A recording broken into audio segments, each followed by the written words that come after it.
And not just because of how I feel, but because of this objective data that you don't have and I have. And because these questions I've been asking, interrogating. I don't want them to know my health status. I don't want them to know where I go. And I don't think I'm the only one that knows this way. The genie's out of the bottle. So we now need to, as humans, as a society, a global society. I'm not criticizing the doctor, but that was my experience. And I think that there are a lot of people watching this podcast right now who could say, yeah, my doctor did the same thing. The 11th hour begins now. My name is Phil Grech. Thanks for joining. Today, we are going to have a detailed discussion on the impacts of AI and what that means to the healthcare industry globally. There is no better person to take a deep dive into this topic than my friend, John Rizzo. During his tenure at Bupa, where he was the Chief Customer and Strategy Officer, John was one of the executive architects responsible for transforming the Bupa insurance model beyond insurance and moving them to a business about care. Since leaving Bupa, John is now founder of an independent consulting firm called Joyous Works. He looks at the root cause of modern broken work and then fixes them.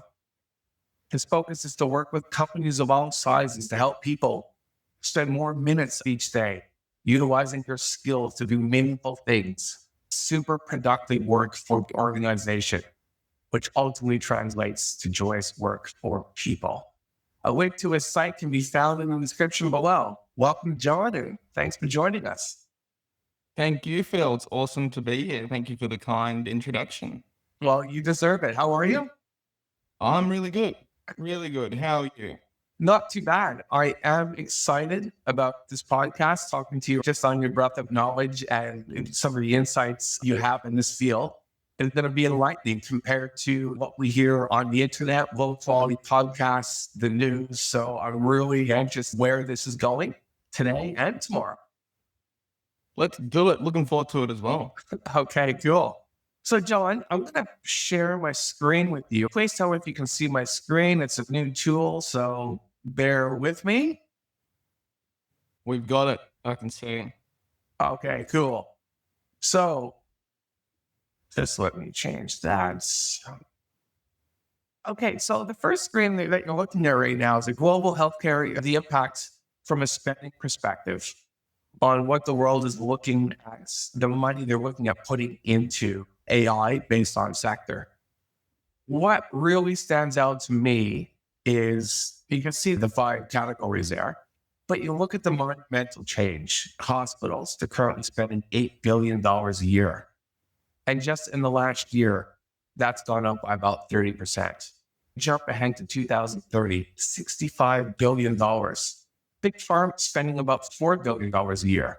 So now we're looking at a 5 to 6 times rate of spend in the next 5 years. And on it goes. Remember, this is just on AI spending, not including all the other spending they're doing. Any thoughts on this? I've got a lot of thoughts on this. The big question is, what is the motivation behind it? Just a quick interruption here, folks. If you like this video and would like to see more, please smash that like button and subscribe to my channel. There's a lot more content in the mix with a dozen interviews already planned. Smashing the like and subscribing to the channel really helps me grow. Thank you for supporting. Now back to the interview. The spend. Health is a fascinating sector because we expect on some level that healthcare be a right, that we have access to it, that it is as low cost as possible. It's very human to want to see people cared for in their time of need. We can all relate to that. And of course, we want that for ourselves. And not all of the world works on that altruistic, care-focused motive. There's also varying degrees of profit motive in healthcare, and that's more extreme in different areas, different systems, different geographies. I look at that increase in spending. My first question is, to what degree is that creating new and better care and better outcomes for individuals, better prevention, better intervention? To what degree is that investment pursuing a better financial return, a better bottom line return. It's hard to unpick, in that you look at, say, in our context here of Australia, you've got private hospitals, you've got public hospitals. The mix of incentives and motivations differ between those two settings, even though ultimately they're trying to deliver the same thing. John, in your opinion, what are the one or two things that are broken? What needs to be fixed? For me, I need a doctor. I wait in line. I'm there for half an hour because they're always running. It puts a stethoscope to my chest. Goes, oh yeah, we're gonna run the test. Here's go over there, and then I get prescribed some antibiotics or something small, and it's just so long and painful. You're thinking, why is it so long and painful? Like, how hard is it?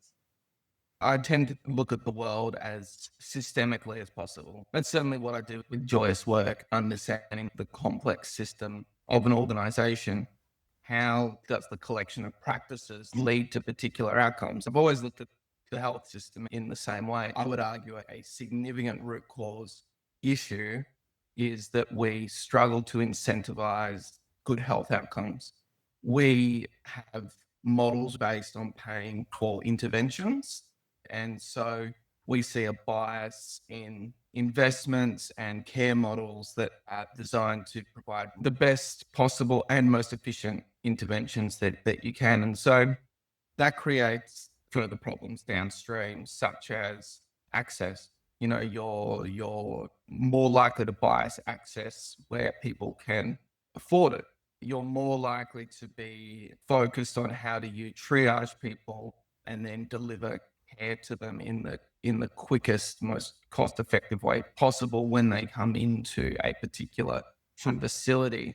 That's where someone presents themselves, you're able to deliver care, create an invoice for it, and charge them and insure it. When you are focused on the outcome, on somebody not falling ill to begin with or getting better when they are ill, the best way to do that might lead them to never present to some facility where you can see them, touch them, give them an invoice, and have them move on. The economic model of intervention doesn't necessarily match or incentivize the preventative side and optimizing care outcomes. That's not true everywhere in the world. There's an often cited anecdote from parts of China.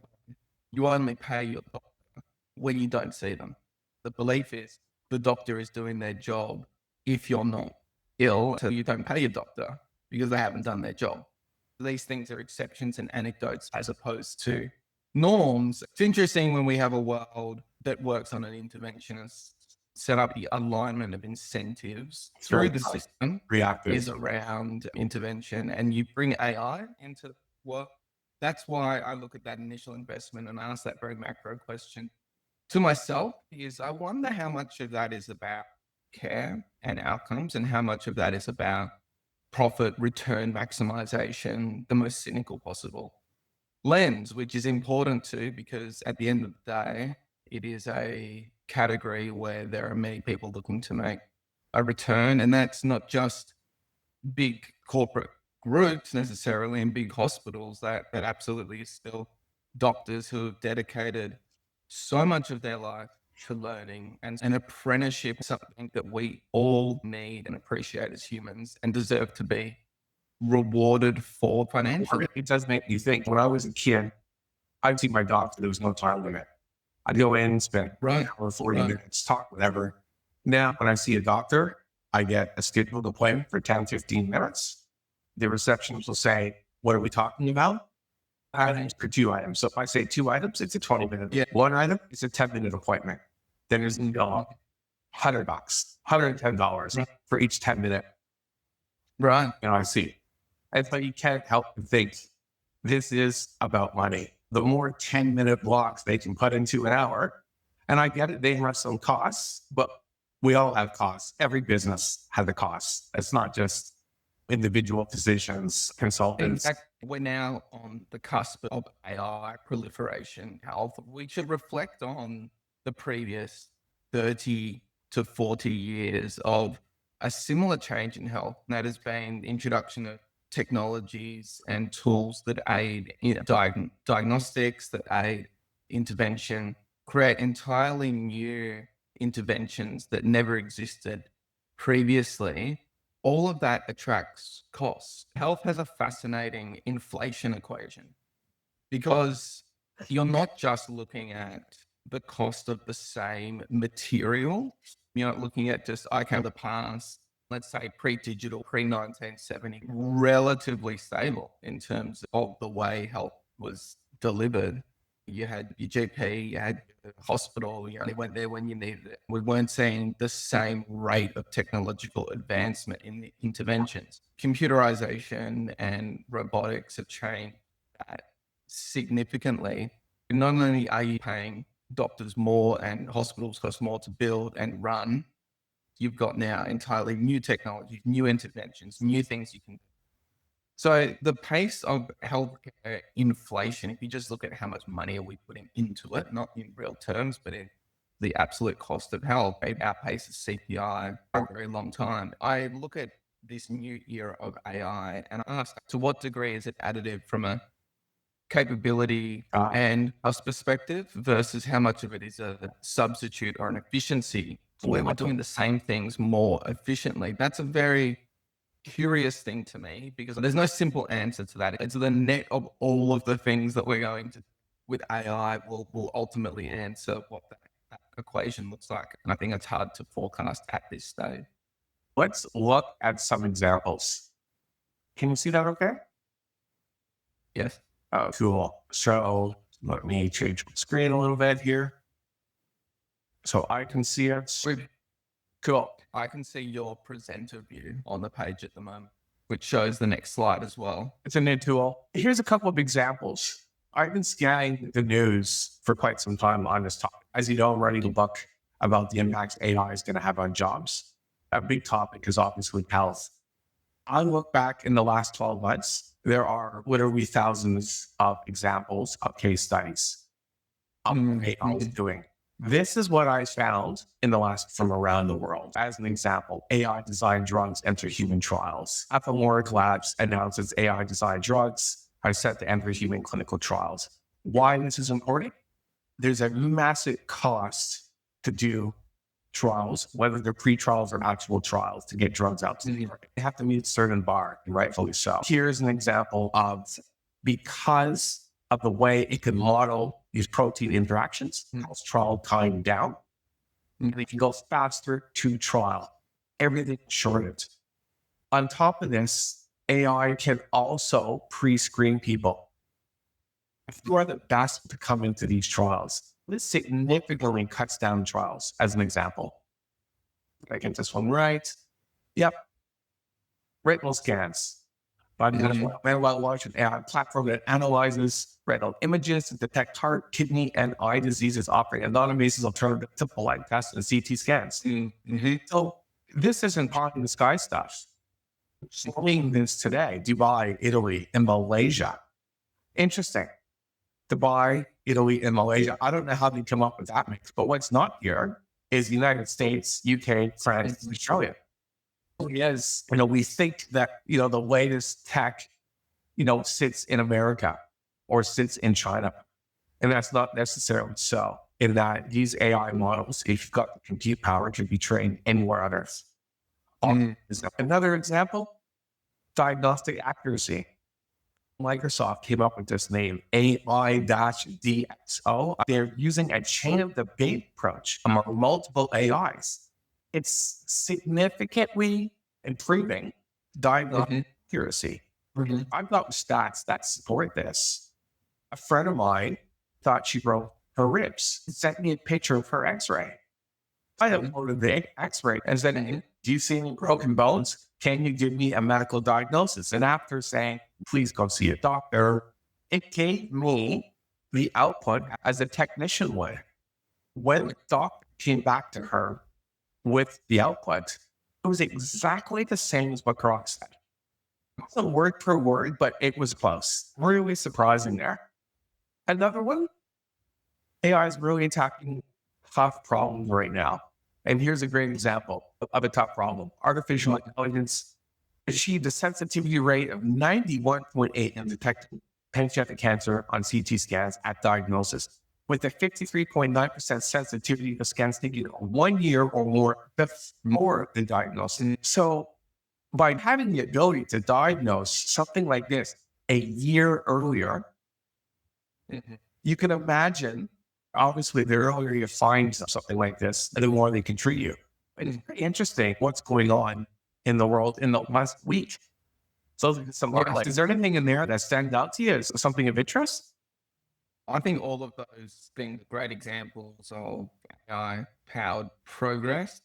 The thing that stands out to me when looking at any of these examples is a question, and that is, to what degree does it require behavioral change? I think that when it comes to anything in health, it is the first question to ask because it's the hardest thing to change. Existing behaviors, the inertia and status quo bias we have as individuals engaging with the healthcare system and with people delivering prevention and care through the system. When you're asking for behavioral change in those flows, it can kill even amazing value adding change, technologies, even AI or anything else.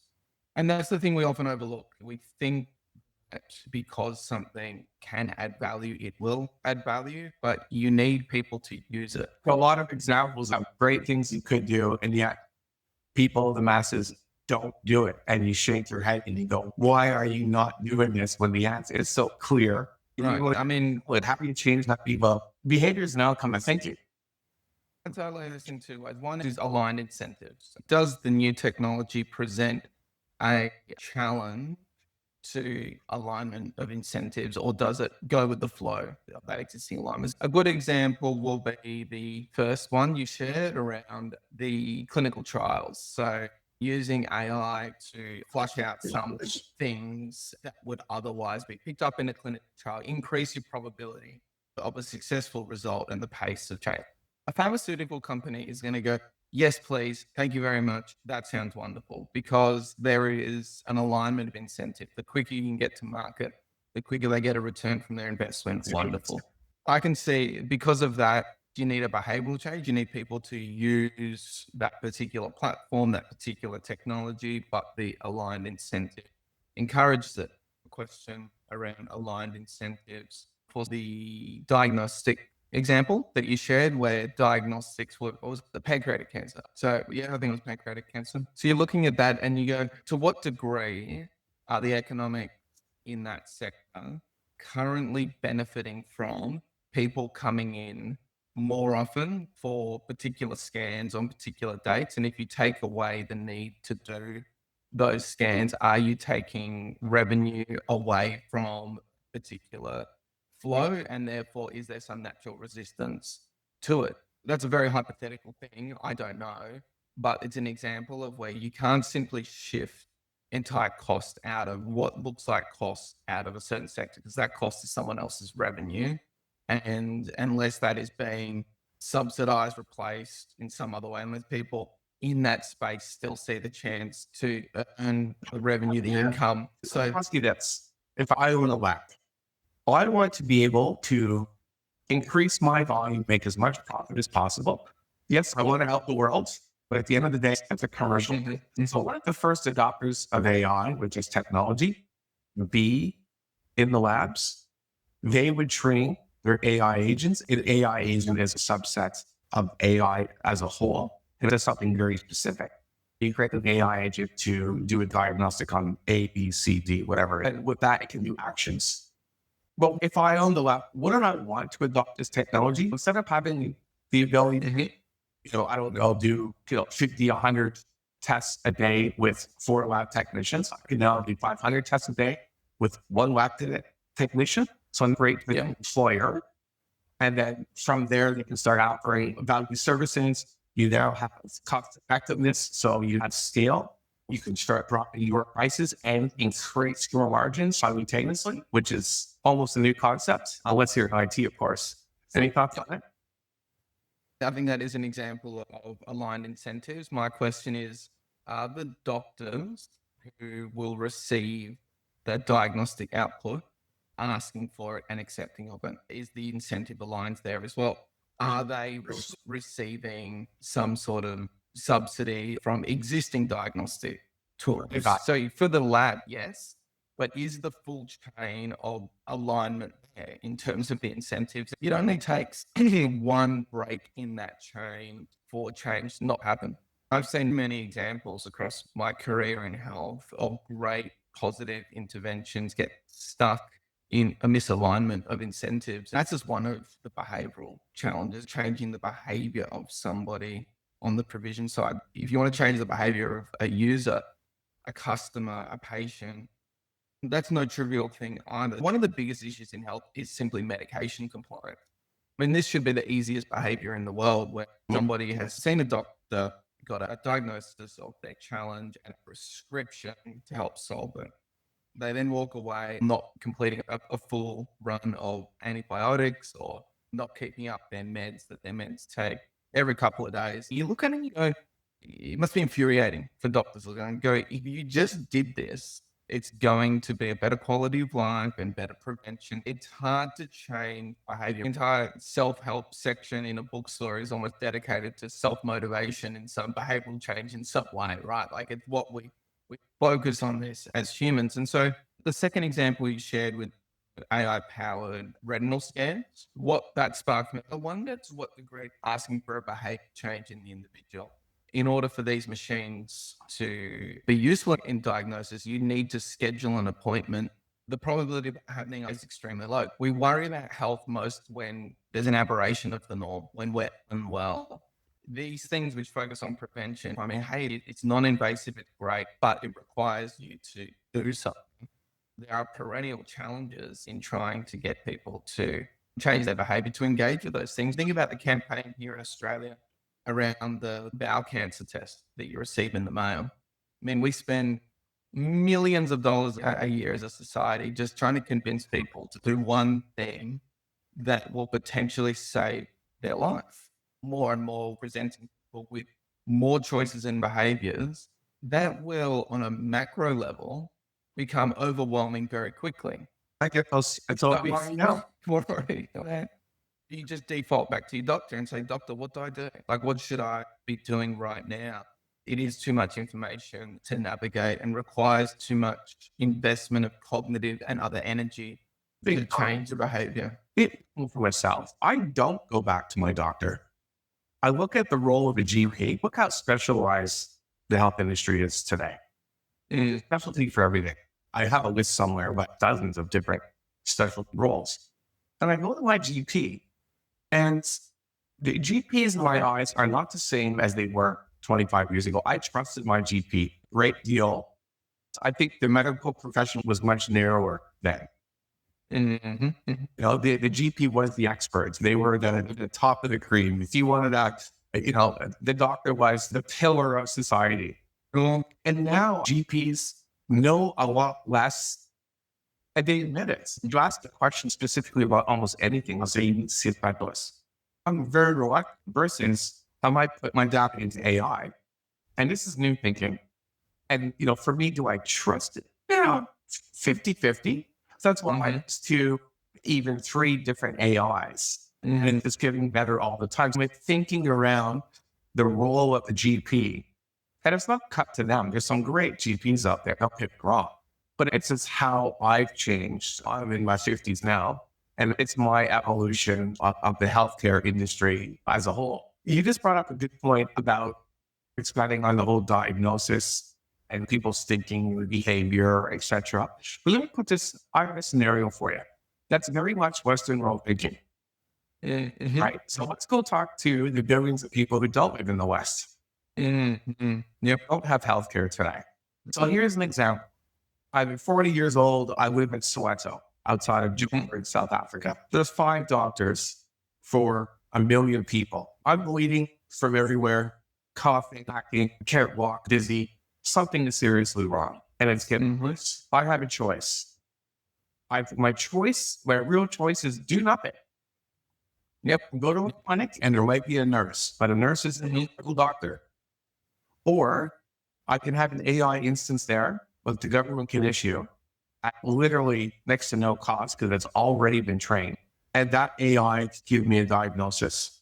Theirs can take my blood, put it through the lab, and it AI then assess what that is. There's the ethical thing. Do we trust AI today to get a result? Some may, some won't. You and I won't be making the decision. Politicians, legislators will be making that decision. But you think about a decision like that will impact my life greatly. So if I'm that guy in Soweto, is having AI better than no AI? I would argue. Absolutely. And we can relate it to small town Australia, small town Canada, small town USA, where, you go to the outback here, there's already small towns. And what's the cost? I'm feeling ill. Oh, we have to send the plane over, the Royal Doctor, someone on a plane, get them to a bigger hub to do these tests. So there's a lot of decisions. It's the old argument, city versus country, or rich versus poor. They're being made by people who live in cities, who understand the masses of cities, but they're not necessarily being made on the best benefit of those who live outside of cities. And they're definitely not being made to support the poor. The poor have no health insurance. They have no avenue, and they are forgotten in this. Any thoughts on that? Absolutely. Well, first, I have very strong agreement with you. The right thing to do is to provide access to a tool to as many people as you can. They don't have access to a doctor. I think there's an interesting debate playing out right now where people have said you really shouldn't rely on ChatGPT to be your therapist, and present a number of reasons for that, usually around the judgment that it can't apply. People say, well, I can't afford a therapist, I can't access a therapist, and I want that support, so I'm going to do it anyway. The democratized access to the tool means that people are using ChatGPT and other generative AI tools for therapy purposes, supporting mental well-being. I think that is great to say, because there is a risk that is non-zero associated with it, is one of the most dangerous, and has been for a long time, one of the most dangerous thoughts in health, in my view. It is a very personal, and I think it is different to many, many people in the health sector. I think that if you are transparent and disclose risks associated with any tool, an individual should be allowed to make their own decision and consent to the use of that tool, rather than blocking access and requiring a trained physician oversee it or review things. There are many times in my experience in health where there would be something you would want to deploy, and there would be well-intentioned feedback that there's someone presenting with a particular acuity. We won't be able to handle that, and we shouldn't offer this at all unless you can eliminate that risk. That's where I disagree. I think with appropriate consent, some care is better than no care. Doctors have criticized people becoming Google doctors. In the early 2000s, I'll never forget when I was in a doctor's office. So I'm only going by my own experience. I was having a conversation with a doctor about gout. I'll tell him I'm from the gout. And it's brutal. I don't wish it on anybody. Killer. I found something online about uric acid. And he said, no, I think you're wrong, Phil. I said, no, I did my research. He Googled it right in front of me. Oh, you're right. We expanded on something else, and he Googled that in front of me. And I thought, holy shit, the doctor is using Google right in front of his patient. I'm not criticizing the doctor, but that was my experience. And I'm bad. There are a lot of people watching this podcast right now who could say, yeah, my doctor did the same thing. But the medical practitioners trust the internet to give them information that they can use with their training, with their lens. I guess what I'm saying is that access to information is not confined to the 500-page medical books anymore that no one understands. No. It's in Google, and now what's AI doing? It's just consuming all that information. That's exactly right. And I think that's, in some ways, the genie is out of the bottle on this. I've seen a meaningful shift away from the ability to, there were these disparaging remarks about Dr. Google. They worked well because people were like, you know what? It's actually not easy. People would say, I've got 5 different websites open and I'm looking at questions that people ask on this forum and the answers, and I'm trying to synthesize all this information. I spoke to many folk who had been diagnosed with very serious and complex things, though there was often a motivation to go really deep into all of that information, a motivation to spend, huge amounts of hours and time synthesizing, passing it all into, distilling it into a perspective and knowledge. There are people I know who created genuine positive change in certain niche areas of health because of the work they did themselves. You're the story all the time. That's the drive and the motivation that existed. But that used to be the exception when the motivation was extreme. Maybe it was existential, maybe it was other factors that really pushed people. And now all of a sudden you take away that effort cost, you reduce it significantly to the point of being negligible or zero. And yes, I expect more people will engage and self-diagnose. And even think about it at the simplest possible level of, is this worth me going to spend the money at a doctor, book an appointment, find time off work, engage with that part of the health system has all of these costs associated with it? Yeah. All that time and money. And so now you go, well, I can ask a question, and in the future, we're already at it. I use a number of generative AI tools as effectively research assistants.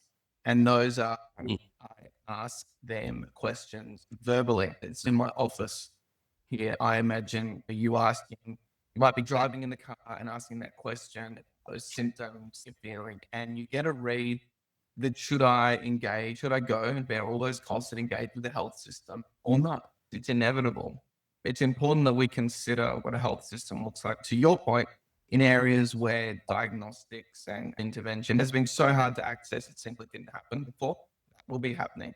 What does the world look like when you've got that level of engagement from people? It's not just the people are the one element. Absolutely. And I agree with everything what you're saying. Boy, I'm surprised we're actually agreeing on everything here. But I'm thinking, here's my argument with the doctor side, working it up. There's a great case study I found. The guy in Texas was in a forested area. I don't know if you know anything about Texas, but it's home to about 70% of America's oak trees. Oh, right. Okay. And they're toxins to kidneys. Oh, really? Okay. Hypothetically, I go into a hospital. I've got a kidney problem. They're doing all types of tests. Unfortunately, the great Dr. House from the TV show isn't around. You look at the number of viruses in the world, the number of diseases, the number of causes of nutrition. On average, doctors spend something like 2 to 5 hours on nutrition. Right. Nutrition, it's a fuel for the body. It changes everything. You eat something every day. We don't know the outcome. Even if the doctor knew that stat I just told you about of the sapiens and the titans, do they even have the brain power? How do you remember thousands of diseases and viruses and causes? You can't, unless you're some sort of photogenic person. You can't. But as a doctor's aide, if I had an AI tool where I could touch this information into the AI tool, Gen 1 AI could say, hey, doctor, have you thought of this? It could be this. Makes sense. I'll go run a test. Gen 2 could be the AI saying, hey, it could be these 5 things. Automatically hooks up to a lab, automatically does the test, automatically presents it to the doctor, and the doctor goes, okay, this is it. And Gen 3 is taking that to that new level of trust. It does parts 1 and 2. And then AI says, here's the cure. I prescribe this. Doctor looks at it and goes, yep, green pill, 2 green pills a day in a glass of water, signs it off straight to the patient. From a cost perspective, from an incentive perspective, from a lawsuit perspective, you're not going to be sued. Less error in diagnosis than what we have today. Why wouldn't hospitals pick up these, start using them as a tool today? The evolution will trust that tool more and more and more and more. And I guess my last point to this is take the same sort of attitude with AI and health as they do with autonomous vehicles. So when Elon was promising autonomy all those years ago, his argument was we don't need to make the perfect car. We just have to match the error rates of the average driver today. If the average rate is one accident per 100,000, autonomous car and one accident per 100,000 drives good enough, off you go. So AI, well, let's say hypothetically, the misdiagnosis is 30%. I have the numbers, but I just don't have it on me. If AI can match that or beat that Gen 1, why on earth would we want to stop that tool from being rolled out? Is my argument. I can't help I agree on a conceptual level. Yes, why would you block it? Why would you stop it? I believe we hold the new to a different higher standard than the status quo, particularly when the new includes removal of human judgment. People would go, oh, accident, the autonomous vehicle killed someone. Wouldn't have happened if a human was in charge and had judgment. Because I understand the argument on a macro basis, statistical basis, but we tend to amplify the anecdote, amplify the aberration of the norm, and then we hold that new thing that doesn't include human judgment to a higher standard. So I don't think it's just about getting better. But Joe, isn't that a cultural though? I'm Canadian. I've been around the world. I have never been to a country that is more safe, conscious, more risk tolerant than down under. People think about trip on the Barbie, drinking, which is all true. Party, big loving hug scene and all of that, the surf scene. And your average Aussie, but culturally in the corporate side, the government side, we react to a single event. It is a single event, and it's everything stops. Where other countries, you could have multiple events, and they go, "Oh, fuck it, like it's one," and they move on. So, is this a country like in Australia? It's a great perspective. My understanding of other health systems is inadequate to comment. I think that's really interesting because there's no doubt that Australia is exceptionally conservative in that regard. Sometimes that can be positive and oftentimes it's negative, I would argue, on a net basis. So I look at them, generally speaking, will these better tools present better options? 100%. But does a doctor willing to change? Does it change behavior? Does it demand a change in behavior? Does it demand a change in workflow? The more you can go with existing flows where the river is already flowing, the better off we are in the adoption of these things. I do think that what we're talking about before, where AI is giving people more democratized access to health information.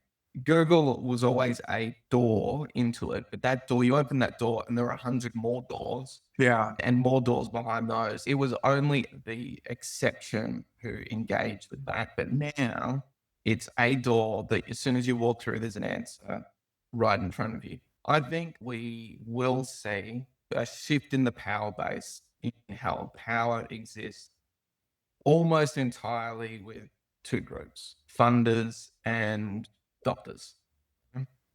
Governments included in that? Verify, consider them a fund. Here in Australia, a major funder of healthcare. I would argue that government wants good prevention, good intervention, and efficiency. Doctors want a good return, a good financial security, a good life, work that isn't, absolutely brutal that we see in parts of Australia. That work is unacceptable and the demands on doctors, and so, how do you create the right type of work and allow them to deliver the care they want to deliver?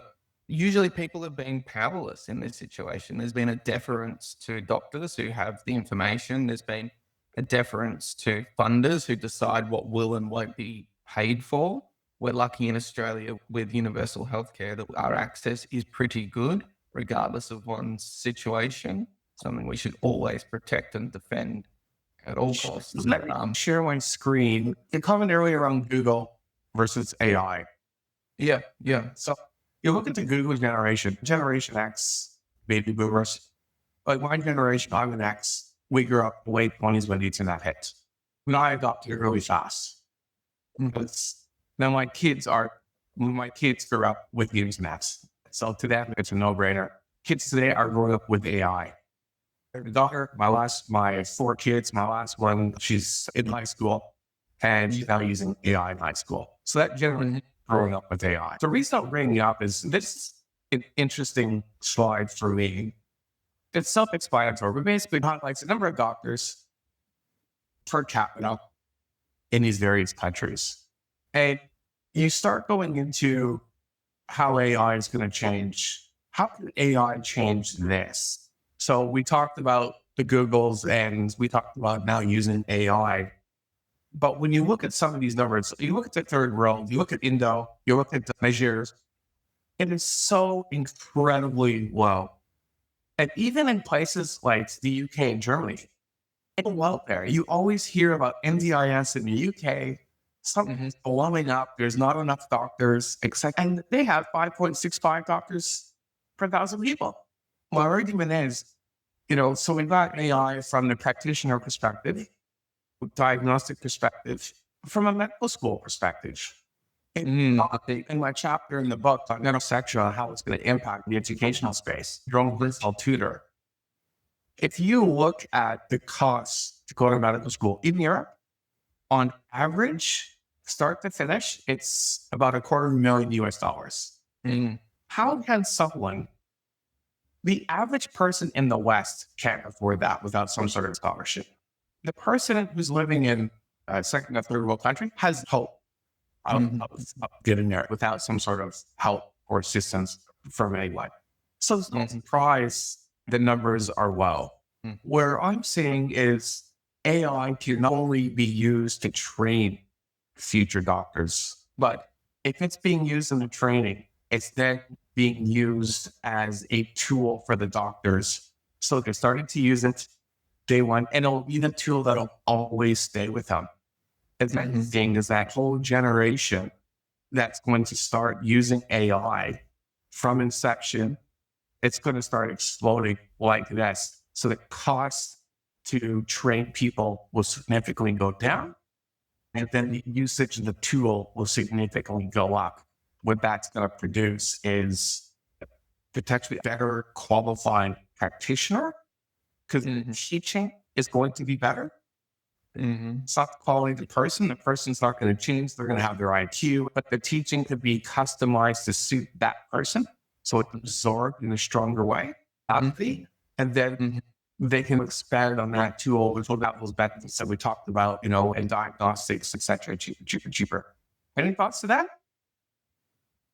Yes, absolutely. I think education is fascinating. I've put a lot of involvement in tertiary education and the questions it presents for the way you teach and what you teach. We haven't faced these sorts of questions in the last few hundred years, really, probably since the Industrial Revolution changed the way we work. I'll give you thoughts on this scenario. We don't look at teaching doctors in the way that we've taught doctors before. You need to know enough about a lot of things to be able to look for little signals, little bits of data to understand what might be happening, what might be the issue, what additional diagnostics might we need. Based on that, what might be the root cause, what might be the intervention. You're needing to keep all of that in your head, and therefore you need to understand a lot. You gave the example before around how I think it was a few hours it was spent on average on nutrition in the course of a doctor being trained. Well, I mean, I'm sure there's many other areas that are important that have a similar low investment of time simply because of the breadth of what needs to be covered. If you wipe the slate clean and said the role of a doctor change, the way we train them, therefore change, would it look anything like it does today? Probably not. I think you end up a doctor who is spending more time learning how to interpret data rather than understand, specifically, okay, based on these few signals to go off and do this. And you mentioned the great show of House was like codes for medicine, right? It was a really cool show going on. You could see the way that team's mind would work collectively, piece all the data together. train people very differently with a different thought process and a different skill set. And you deep need to understand all of the deep mechanical stuff that happens. That might sound dangerous when we say it like that, but if the role of the individual is to get to a confirmation of a smart intervention for a certain scene of things with acuity, and then to triage. Can you train a doctor? Can you train someone who is in a year, Anyone. in a year or 6 months? Or does it look like an apprenticeship working with another doctor? We need to challenge those sorts of things if we are drastically changing the machinery, the enablement that we're giving people. That's obviously true for all jobs. And I know that will be a bigger topic in your book as you look at different domains, but health is a really interesting one because doctors are rightly on a pedestal. We love, society loves and needs and must reward doctors for being amazing people who are extremely intelligent, dedicated, and hardworking, and they invest themselves for our collective benefit. How can we not put people like that on a pedestal? To then say that maybe there's not that same amount of investment and time, and maybe it is more accessible to a person who thinks differently or has different capability. To your point, you're able to do it if you look at education differently, AI enabled workflow and education. And if the benefit is more access to genuinely good care for millions or billions of people in the world, how can we not explore that? I think we must, right, as a society. Love where you went with that. It's nothing more than my own prediction. And I can see this taking off bigger and faster in the third world than I can. Yes. The West is established. You have your Yales, your Harvards. Your vested interest. When you have a country with nothing, it's sort of like the internet. The internet took off in the third world because they didn't have any existing infrastructure. All of a sudden, you could skip all that legacy stuff and just plug it here. Here's the internet. Some of these countries are really wired up with fiber. They've got mobiles. They're You can see them like they're this friggin' sedan, and somehow they have an iPhone and it's connected. But we need to move on. I'm just looking at the time. We talk about the evolution of AI. Michio Kaku wrote a book about AI. I wish I had the name. So this is not a use case for me. And I read this use case and it blew me away. And I've been trying to find a use case as cool as this about the health industry. I still haven't. And I read this about a year ago. And he's talking about AI with quantum.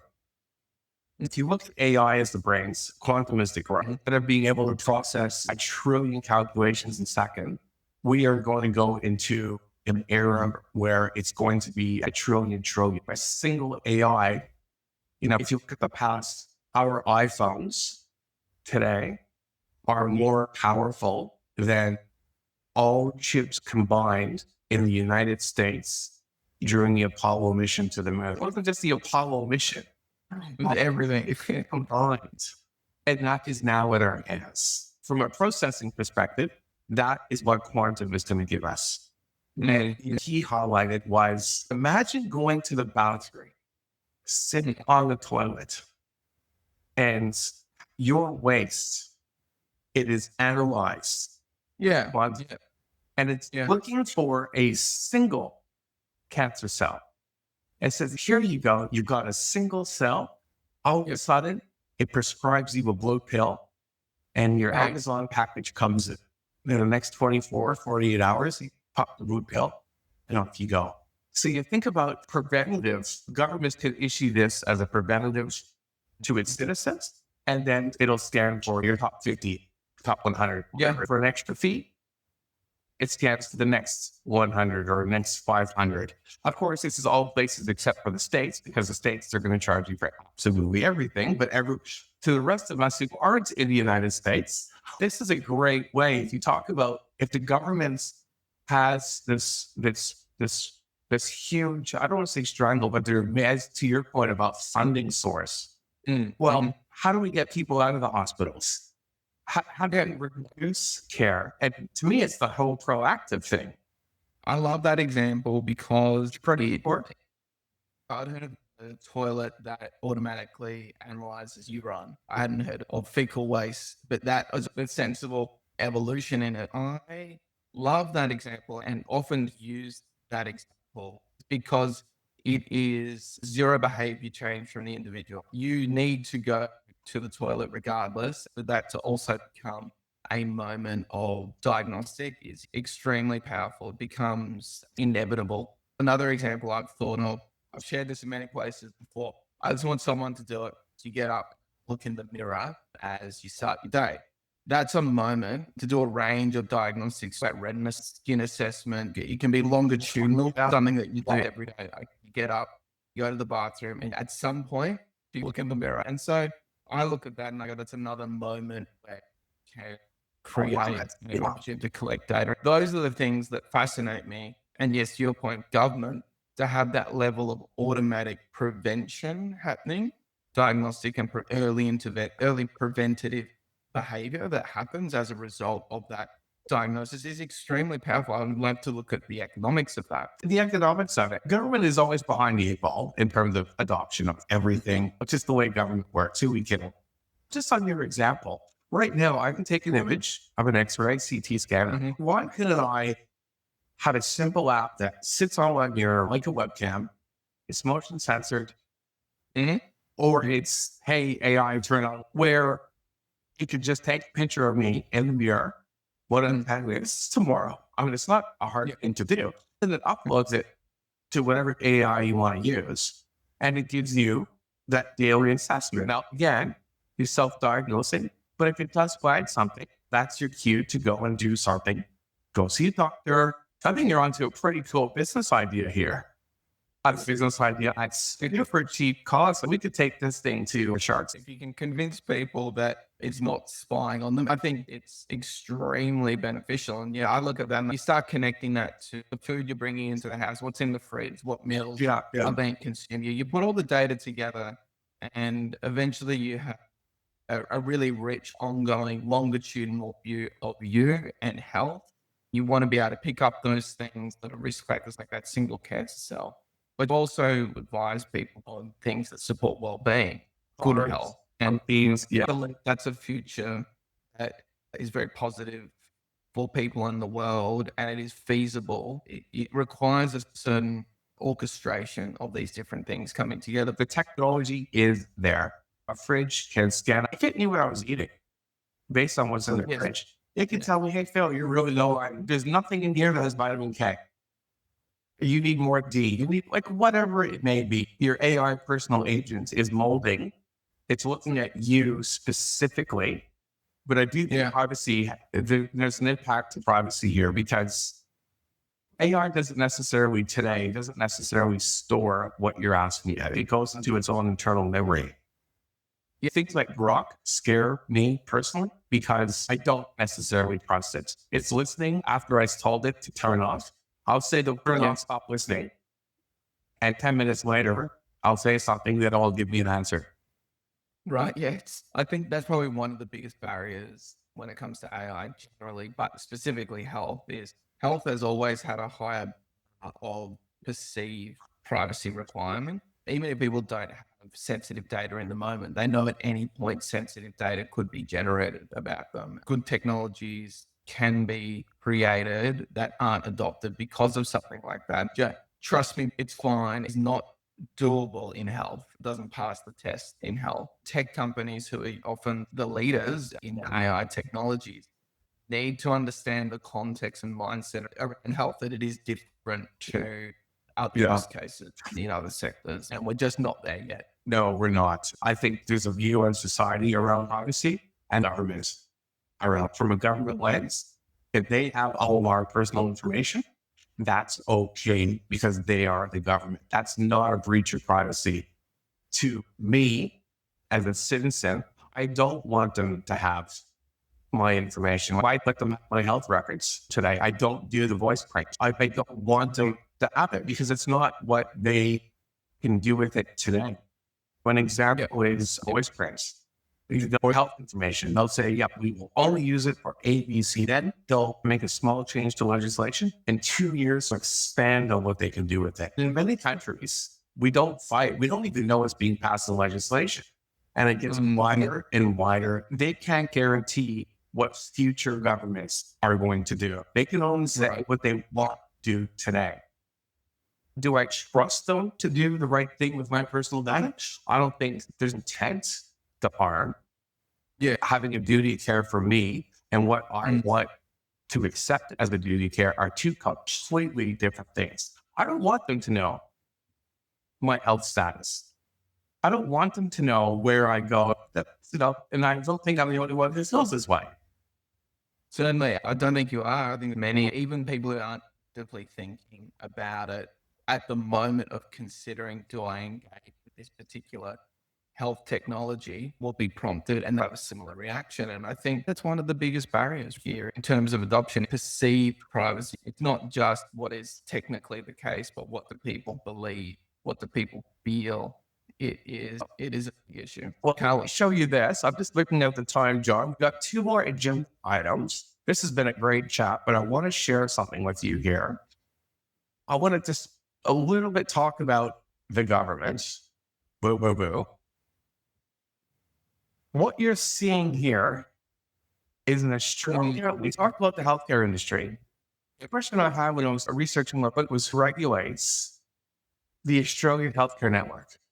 The same guys who regulate banks regulate our healthcare insurance companies. So when we're passing legislation, when we're passing rules, we're talking about a tool like AI. We talk about the customer experience. We're trying to give the best experience to someone in need of healthcare. Someone in the healthcare industry has to go through one of these regulators and stay on our good books. So there's overlapping regulations. There's duplication of regulations. Can you imagine if we broke down the regulations of each and had AI to actually look at the overlaps? I bet you it'll be massive. Now, let's take this globally. The top 20 around the world. There's 451 regulators around the world. There's 180 plus countries in the world. And so we're talking about borders becoming more and more seamless. But at the end of the day, goods and services are flowing. And so is healthcare. Like people live, so are our needs and wants. So let's say I retire in 10 years. I want to spend 3 months in Italy, 3 months in Canada, 3 months in Australia, 3 months in Thailand. Well, you know what? I want to need healthcare across all those different areas. So if we're talking about the customer experience in a given country and experience of information between all these different countries, you've got such diverse rules. I remember doing a project when I was in healthcare around the rules around India, personal information. It's got servers inside India. Regardless of where that insurance company is based, you can't share outside of India. EU has the same rules. Now you have the UK with the same rules. My point is, we talk about the multiple ecosystem in that you have so many different practitioners in healthcare today. You got a specialist for everything. And then you've got your core staff up. So it's a huge mesh of different skill sets all over the place. And then you overlay that with your individual regulators. You look at it from a global perspective. And it's got to be the single most complicated industry I've ever seen. The auto industry has nothing on healthcare. I cannot think of an industry that is more complicated than what I'm saying in healthcare today, personally. I think that's fair. It is extremely complicated, extremely regulated. I don't think that we necessarily do it efficiently and always effectively. Can we look at it as health instead of like Bupa is a health insurer? They also do care. You help change that company around. So look at it from the industry perspective and not just what they do to change the lens. Yeah, there's no doubt that regulation slows change. And I think AI introduces a potential pace of change that makes regulation look even less tolerable in terms of trying to keep up. And when I say necessary, to what degree do you believe that the mix of incentives that exists is going to lead to the right net outcomes for people and society? But that's where I think regulation is necessary in health. There are parts that are not necessarily optimized by a so-called free market. That's a personal view I've got. So I look at regulation, you need some of it. But do you need an ability to manage and adapt regulation in a way that is fast, able to contemporize itself quicker than ever before? Yeah, and that's an interesting question for regulators. As you mentioned earlier, would we create the schools as we would today? The industry is massively changing. It's going to have the biggest pivot in the last 100 years. What we've built in terms of legislation, regulators, is based on the old model. We're now introducing a new model, which it's going to be a more connected experience. And that there's a lot of unknowns. But what I'm not seeing, and there's lots of talk in the industry about how AI, we talk about diagnostics, etc. But what I'm not seeing is any conversation around how that's going to change, how to regulate, how that ecosystem is going to change. And if they're the ones writing the laws, and if they're the ones saying you can do this, but you can't do that. So it's changing here. It's sort of like back in the day, if you're introducing an agile team and build something in tech, but your executive managers don't have a clue about what agile works. And they still want to know the status reports. It's like they don't understand the governance. They don't understand what product owners do. And they still expect you to come to them and say, well, what color should this button be? Instead of the product owner saying it's going to be green. Because it shows, I feel as though the regulators are, I'm not saying they're doing a bad job at what they're doing in their own space. They're doing probably a pretty good job. But how do we change that to suit for tomorrow? How do we start thinking so they start talking together, working together and saying, what's next? How do we take this forward? I think it's as simple as being present with each other. We talk about regulators being present, transparent, and seeking to find aligned incentives. Really as simple as that. I think my personal work with engagement with regulators is very, really positive and very human in that it is a conversation about what are the right outcomes and how do we achieve those together. When you have a relationship based on transparency and a shared mission of the right outcomes, you can talk about things that equal change. There are ways to accelerate and progress towards that change within even confines of existing regulation and ways. There are many ways you can do things when the intent is good and it's done in the open. So I think that's the way I would approach it. I don't think it comes from getting on the rooftops and shouting about the need for everything to change. I think it happens ground up with regulators working hard, brick by brick. I think health as a system is too complex to revolutionize with a bloody revolution of wipe the slate clean and start again. It must be incremental. It must be bottom up. That includes regulators. I have nothing but optimism with that approach of getting the right outcome. It's the pace of change, which is a question of appetite. It's happening now. It's not in 20 years. It is happening. It's happening. Solid changes are still happening in regulate, like things that are kind of invisible, really.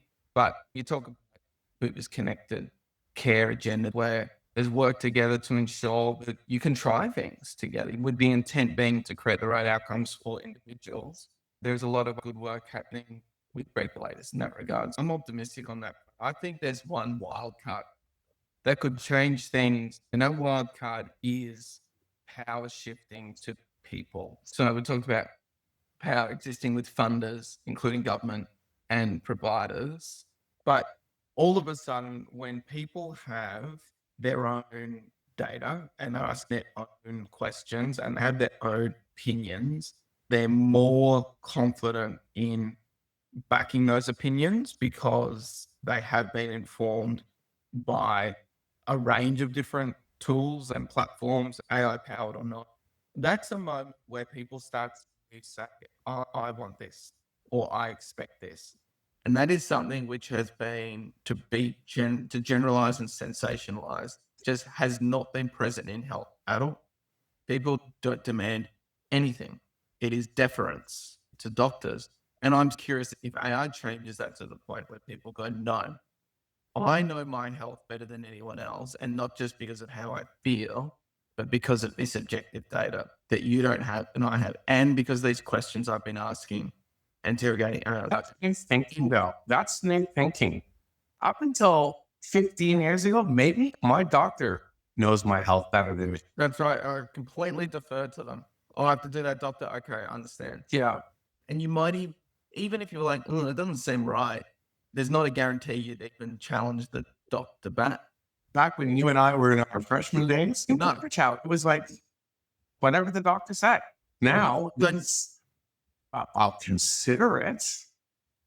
People go, I have good reason and evidence that makes me feel that's not the case or that's different. I wonder what that means in terms of change for regulations, for example, and of course for the way doctors think about their role and the way technologies are used. Do you have a shift from, because we've seen that in the consumer world generally, there was a time where people were also deferent to effectively a group of organizations that manufactured a bunch of stuff and you tended to buy it. And then power started to shift more towards individuals. Choice was expansive and people were able to make their voice heard. That's been amplified even in social media driven age.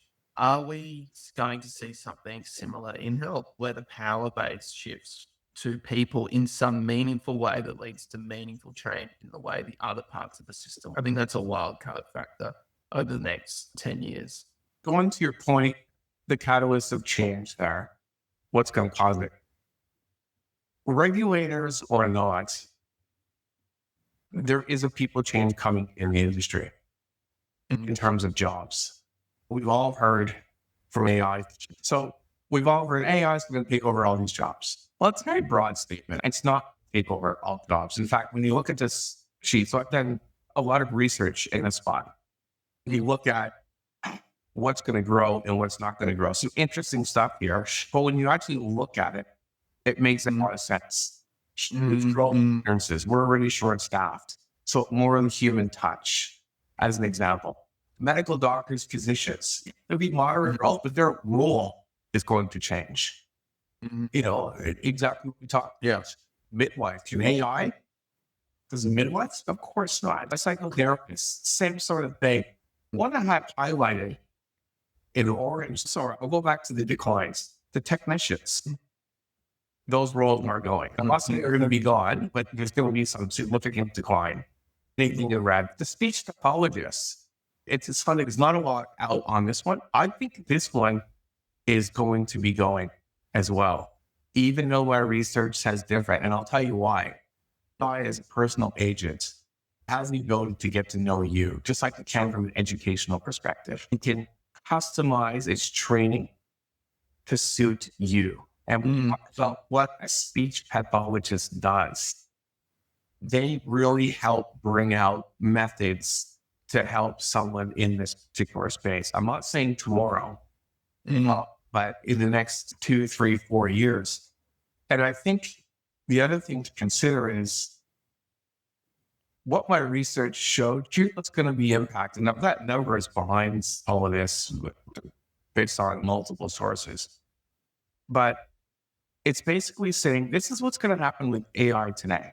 AI has the ability to make these today. Let's jump ahead 2 years. AI is going to grow exponentially smarter. We just don't know how smart. What we're seeing is off the charts.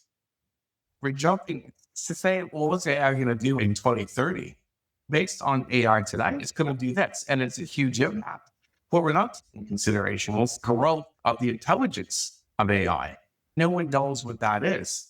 The real kicker is going to be in the administrators. This is where you got a lot of people working in. There's a lot of nurses, a lot of doctors.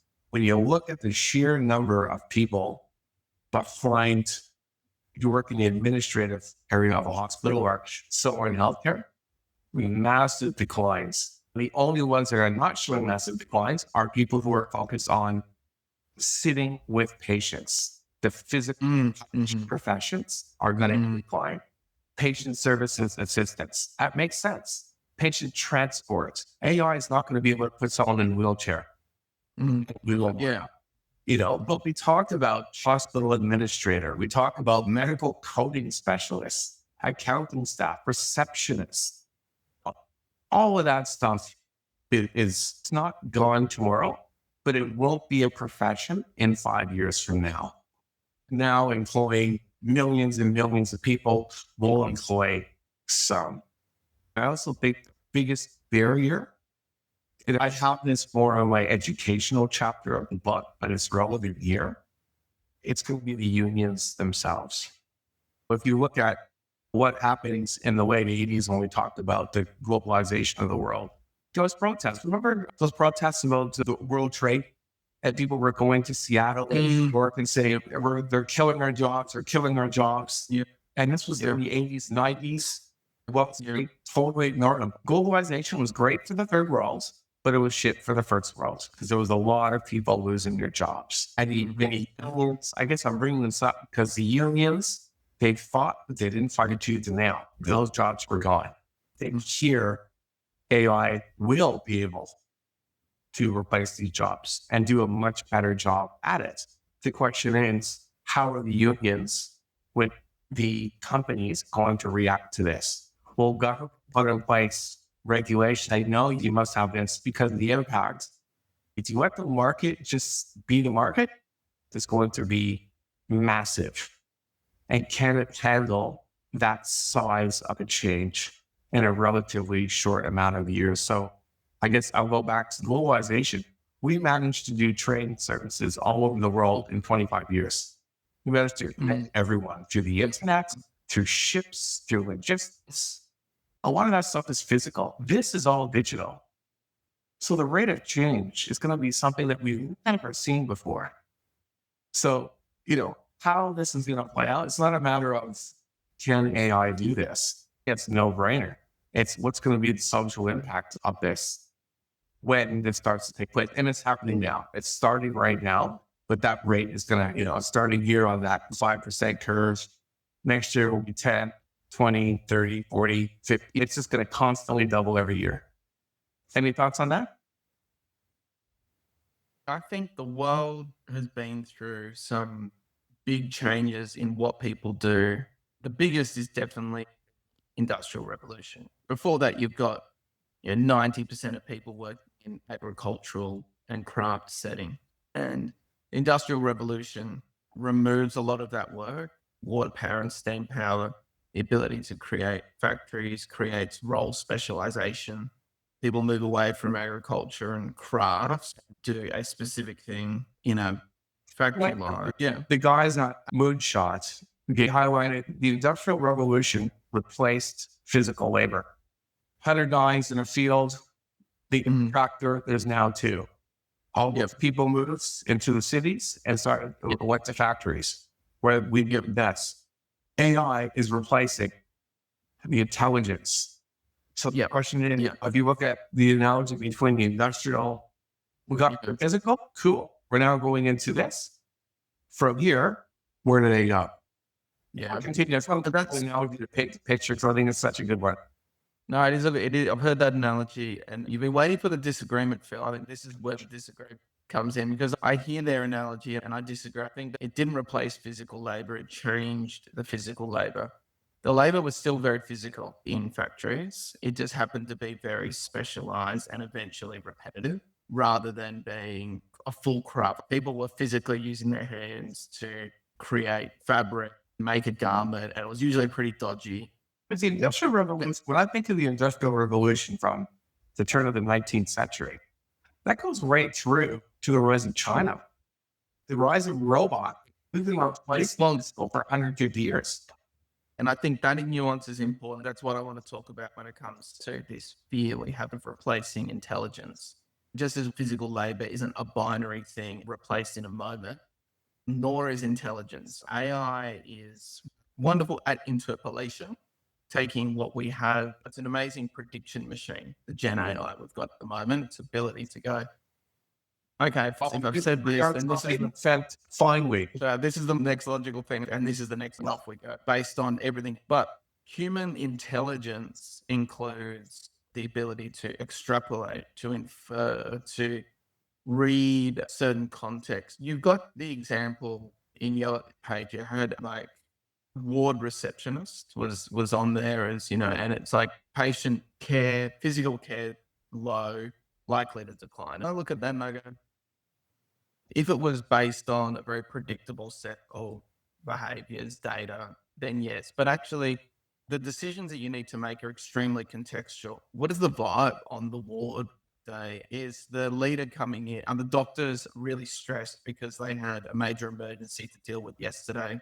And now they're all extremely rushed and starting to cut their time with patients. Therefore, you need to do X, Y, Z to manage the flow. At the moment, AI is not very good at reading the context. Human intelligence is very reading and applying that context. And I think what we're going to find is this is not a perfect analogy, but I think it's big, and that is offshoring. The Western world has been obsessed with offshoring work for a long time. When that work has included a degree of intelligence in it, let's say it's about delivering customer support and customer care, the difference in context that you have with geographic difference has a meaningful impact. Or we outsource even processing of things. And again, a lack of context and distance means that often things then come back onshore.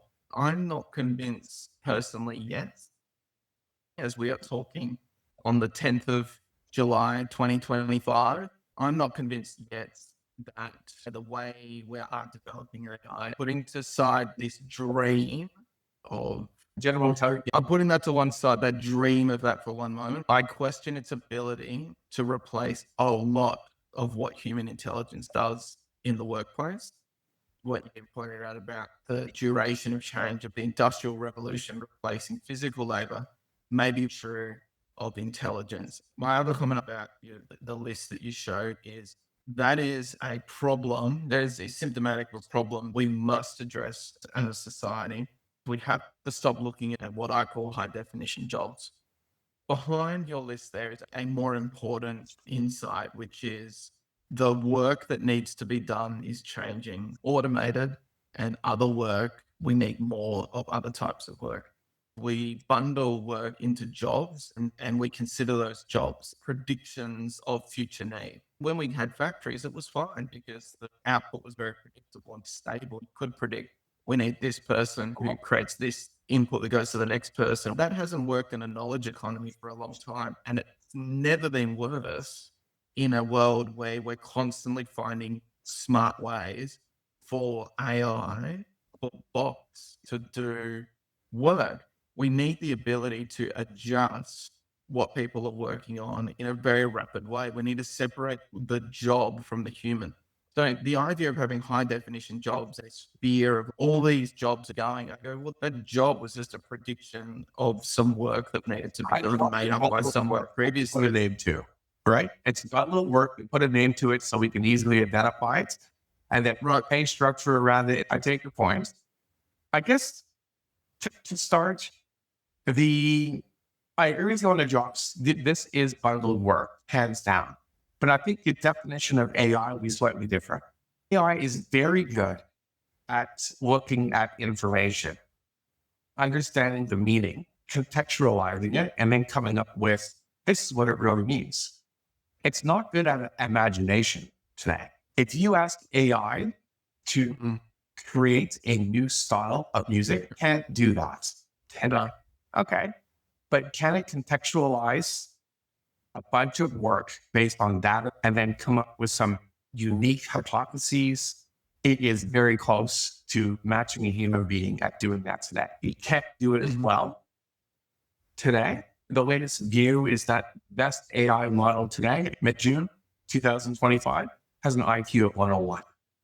So today, its IQ, same test, is basically, that's debatable, but half the human population or thereabouts.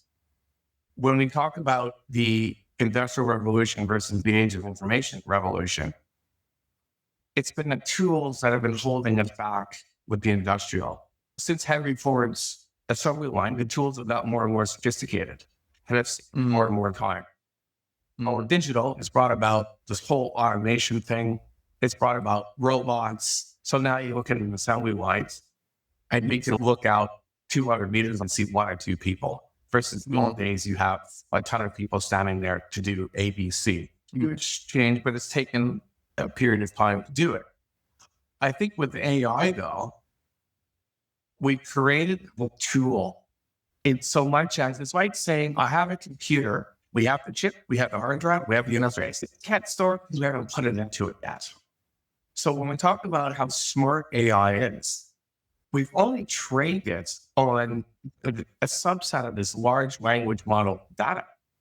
But in the next few years, what companies are doing today is they are training it specifically on completely different data sets relevant to their ecosystem.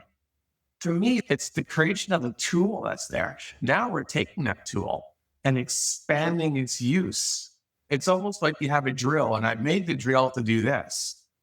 But all of a sudden, that drill can do all types of different stuff. Look at GPS. GPS was made by the military, early 70s. Look at what we use GPS for today. There are 100 case studies, but it hasn't changed. Global positioning system has not changed in 50 years. It's literally been the same thing. We've been licensing by the US government all this time. And I think AI, we've now created the tool. And because of the nature of the tool, it can be trained by tens of thousands of corporations, governments, businesses, people simultaneously. And that is where we have this exponential growth nonstop versus I have a product, I'm going to license it, here you go. Oh yeah, this corporation has it, they can do it. Microsoft Office was a great, DOS was a great example. They licensed it to IBM, only had IBM computers, and then they opened it up to the whole world. So unless you had a PC, you couldn't use the computer, but it was always there. And then the growth of the PC took off.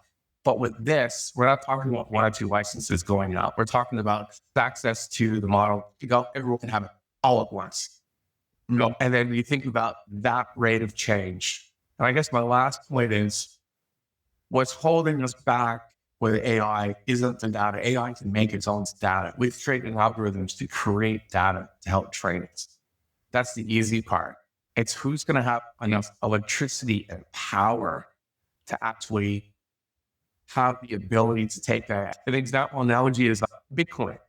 I have a program. I can run Bitcoin on my PC. Right? I would never do it. I don't have the power. I can't compete to mine Bitcoin. Right now, we have hundreds, if not thousands of companies all trying to compete. They get it. You also have an equal amount of companies who are saying, oh, yeah, it's not for me. I don't care about this right now. It's too far in the future. When I would argue, it's not. You need to jump on this thing right now because of the rate of change. It's not something you can, it's not like e-commerce, like, let's wait 5 years, see what happens. Harvey Norman didn't open up their e-commerce store until 2010, 2011. Biggest retailer in this country. I know because I did it. So, literally. And but they could wait. But so e-commerce took place between really 98 and 2010 was the big e-commerce push somewhere in there. Only 12 years. It's exponential with AI. And I think exponentially will come this increased power, this knowledge, its ability with more and more data and getting into it faster, faster, faster. And the ability for it to learn. That's the whole idea. It's learning and learning. Your hit rates are going to get better and better and better. And with that, so are your results. Last, just to show you some of the things I can do today, which is scary. I think it was Claude AI. They brought in an independent tester to test the latest release of Claude, which is a few months ago. And AI it basically tried to mislead the testers. It made a decision to avoid detection. It broke a golden rule in AI. You cannot generate your own code to change you. It did that. Mm-hmm. And it actually found a way to break something that was hard coded in it. That's innovative to me. So that's a sign of innovation. Risky sign, it's showing signs of doing that in 2025. Let's jump ahead 1 year in the future. Look at the last 365 days, what it's been able to do. When I look at these categories of grouped jobs, it's just a bunch of tasks that are grouped to a category. Those are going to change. But what's really going to change are all those tasks in those categories. There's going to be some big changes in those tasks. So then the question is, how do we regroup the tasks and have a new title? or a new category. I agree. I think you need to separate the human from the job mentally, the way you look at things. We cannot go through cycles, this pace of replacing the job and therefore the person all at once. We need to remember as a society that we are in control of that these are choices that we make about how we approach these things. I think it's very sad if we look at individuals as nothing more than that collection of tasks and we don't see their ability beyond that. That's that's what a criticism I would have about default system of work is that's how it looks at individuals. It ties them to jobs and doesn't Yeah. see the potentials, doesn't see skill sets and creativity, and doesn't have a people positive view, but a very people negative I view. totally agree with you. And that we must challenge that now with the sort of changes that you're talking about. What are your final thoughts, John, on all of this? Because I'm agreeing it's an element to look at, and it's the people side as you're describing it. It's like, Well, I think my final thoughts are the genie's out of the bottle. So we now need to, as humans, as a society, a global society, make the best of this technology for positive outcomes. And I think those positive outcomes can be about more care for individuals. It can be about better care, new workflows, and better work experiences for clinicians. And they can be about a more efficient healthcare system. There are significant risks that none of that happens because other objectives dominate. Those objectives might be preserving the status quo because of vested interests that benefit from it, or those might be relatively unempathetic profit maximization incentives from certain parts of the system. We need to be very conscious of those things. But is there a future where it looks similar to today or the recent past? No, absolutely not. The future is AI normal. AI is pervasive. It is in a lot of places. The question is, will it be for net good or will it lead to new and bigger or exacerbated problems similar to what we might have today in our healthcare system?